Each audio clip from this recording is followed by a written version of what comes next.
পটল পোস্ত অনেকেই খায়, কিন্তু আদা জিরে দিয়ে কষে, এই যে এটা হচ্ছে তেঁতুল,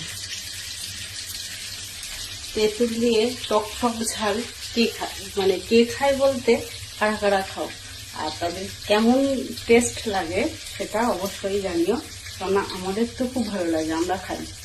মানে পটল পোস্ত তো আছেই, তো তেঁতুলটা যেহেতু চটকাচ্ছি যেন মনে হচ্ছে কথা বলতে পারছি। তো এই যে পটলটা পুরো ভেজে নিয়েছিলাম, তারপরে মানে মশলা দিয়ে কষাচ্ছি, কিন্তু খুব যে একগাদা মশলা তা কিন্তু না। মানে এই রান্নাটার বিশেষত্ব হচ্ছে একটু টক ঝাল মিষ্টি, এই যে ঝালটা একটু বেশি দিতে হবে টকে।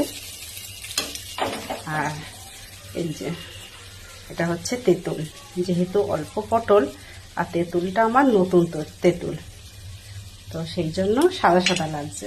এবার এই জলটা দিয়ে দেবো, ব্যাস আর কিচ্ছু না। আমাদের তো মানে যেন মনে হয় এইটা দিয়েই আজকে সব ভাতটা খাবো, আর কিছু তরকারি লাগবে না।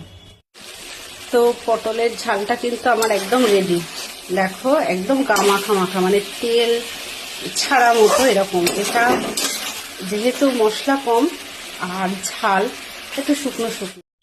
আজ 12ই এপ্রিল রবিবার, তো আজকের মেনুতে কি কি আছে চলো দেখাই। এই যে পটলের ঝাল, ভাতটা এখনও ফোটেনি, আর হচ্ছে বড়া দিয়ে আলুর একটা তরকারি। এটা বড়ার তরকারি, মানে ওটাকে আর ধোকা করিনি, মানে কড়াইতে নেড়ে যেমন ধোকা করে সেরকম করে নিকো, বড়া বড়া মতো করে সেটাকে তরকারি করা। এটাও কিন্তু একটা খুব সুন্দর টেস্ট হয়। ডাল মানে ধোকার তরকারি একরকম টেস্ট, আর এটার একরকম টেস্ট। আর আজকে সানডে হলেও নিরামিষ, কেননা কালকে নীলষষ্ঠী।